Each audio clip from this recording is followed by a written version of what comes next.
7 pagrindiniai poreikiai mūsų gyvenime, be kurių, jeigu mes neturim, mes negalim tobulėti dvasiškai, nes negalim augti.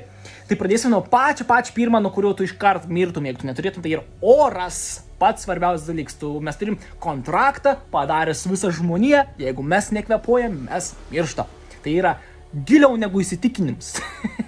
Antras dalykas yra vanduo. Be vandens žmogus gali kiek tenais 3-4 dienas ir mes mirštam. Viskas. Mūsų kraujas sutirštėja ir mūsų širdis nebeplaka.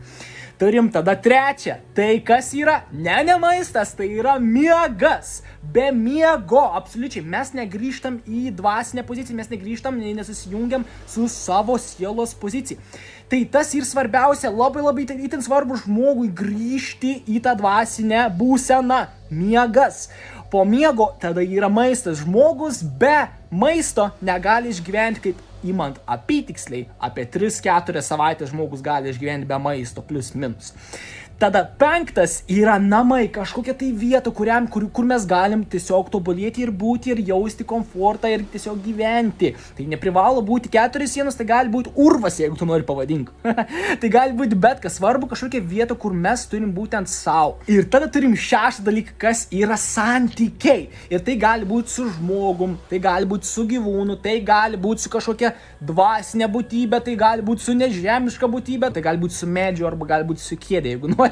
Svarbu kažkoks tai santykis, kažkoks tai susijungimas ir pačio to savęs suvokimas, kad tu bendrauji, kad tu nesi visiškai vienas, kad tu galvoji, aš esu vienas, aš esu ego, aš esu vienas, aš nieko daugiau neturiu. Mums tai yra ypatingai svarbu turėti kažkokį santykį. Ir tada ir pats paskutinis yra galimybė išreikšti savo aistrą. Kažkaip tai gali būti tai kūryba, tai gali būti kažkas, kas mums belenkai patinka daryti, kažkas, kas mumis tiesiog traukia, tai mūsų aistra, sekti savo aistrą. Oras tai yra vanduo, tai yra miegas, tai yra maistas, tai yra namai, tai yra santykiai ir kas? Tai yra galimybė išreikšti savo aistrą.